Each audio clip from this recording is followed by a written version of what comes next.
it came time to do the pre-sequel, we were trying to look for characters that could show up and do really cool stuff, but also had a context existing beforehand. So what we did was we looked at the characters who were actually around Handsome Jack at the time and said, are any of these characters that we'd like to turn into something? Are any of these characters worth exploring? And so what we landed on, we got Neesha, the Lawbringer, we've got Athena, we've got Wilhelm, and of course, Claptrap. There's 2 female characters, there's 1 male character, and there's a robot. It's about reflecting people as they are in the world, as we are in our fans, and people as they are, right? Initially, when we built this universe, said it's going to be diverse, it's going to be interesting, and it's going to be culturally diverse, because culture is something we adore.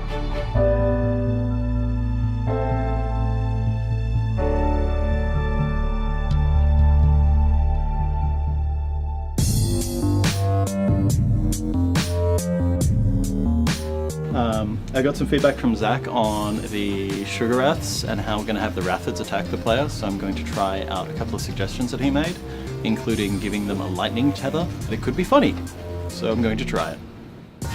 Well, you become one of the Vault Hunters, one of the heroes that's sort of working with Handsome Jack during his rise to power. And his closest lieutenants, it was very clear in Borderlands 2, were Wilhelm and Neesha. Now, Wilhelm, we know what he's going to become in Borderlands 2. Something that's really unique about him is you're actually visually changing him. You're unlocking robotic arms, robotic legs. In the pre-sequel, he starts out fully human, and as you build out his skill tree, he slowly becomes more cybernetic. And also he has his 2 support drones, which is his special ability. One of them will go out and attack, and then the other one will actually hang behind and recharge Wilhelm's shield. He's just cool, man.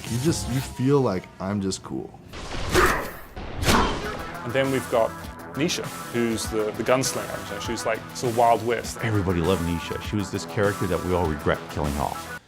Spoiler, yeah. So when you meet Neesha, she is a bandit that kills other bandits. She's just worse than Handsome Jack in many ways. She just enjoys strangling puppies. She's actually just about the most evil character in the entirety of the Borderlands universe, and that's kind of fun. I know people have been asking, does Neesha have the whip? Well, yes, she has the whip, and it's a long-range melee attack. So Neesha's action skill is called Showdown, and it allows her to automatically aim at enemies. It gives her a bunch of buffs to a bunch of different things. And then if you iron sight and then quickly switch targets, you get that Clint Eastwood feeling of bam, bam, bam, bam, bam, and then just sort of sheathing your gun really quickly. It's a thing that you're going to use in every single combat you get into because it's that useful. So what you're going to see here is during the action skill, any guy you shoot, the bullets will ricochet and hit multiple guys. So here's some torques. All right. So there's more guys here. So can I reset my action skill really fast? Do you have it? Oh, actually, it's going pretty cool. All right, do it. Okay, that is cool. Okay, I see the ricochet going on. Oh, that is cool. That Torque Queen did not survive that at all. Athena is a character from the General Nox DLC from Borderlands 1, the 3rd DLC. She was just a cool NPC that fought alongside you and helped you take down a bunch of bad guys. And we really wanted to explore her story and her difficulty and balance between good and evil, because she's sort of an assassin trying to find her way. Atlas is completely gone. She is out of money. She's out of food. She needs to take any job she can to get by. We also have been talking about having a character with a shield for years, but they're not as much fun to play in a video game because you're walking behind this shield moving really slow. We wanted someone who was fast and active and energetic and got into the battle. So Athena's action skill is the Kinetic Aspis shield, and it basically works where she puts it in front of her body, and any incoming damage that happens to the shield basically charges up its power. When you build that skill up, you can get to the point where you can take out 3 or 4 or 5 of those enemies with that shield, and that's just really cool to play with. Athena's a badass. I just feel like an awesome, ass-kicking superhero when I play Athena. I definitely see the disco mode. Hit it, and then basically go get close. Oh, snap.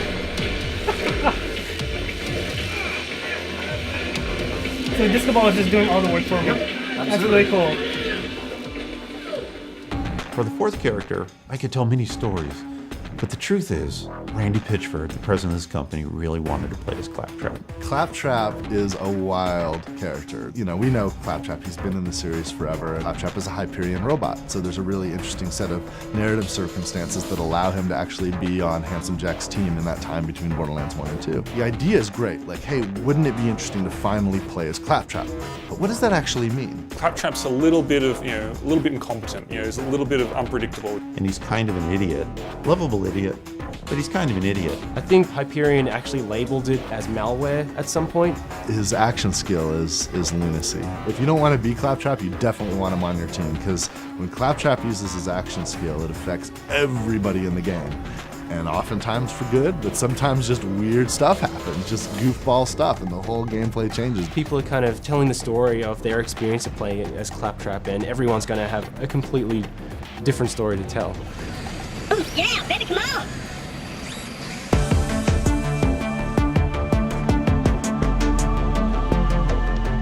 Borderlands is all about building on what's happened before to build a stronger product next time. A lot of the things that were still kind of lingering that just needed to get out of us after we'd finished Borderlands 2 were able to get into Borderlands the pre-sequel. In the weapons, it was like, okay, well, what gun fantasy are we not hitting? Because we have the Western fantasy with Jacobs, we have the, American action movie star with Torg. We want to make people feel like they're having a fresh experience. You know, it's a big game. You get your money's worth when you play a Borderlands game, and that is a thrill.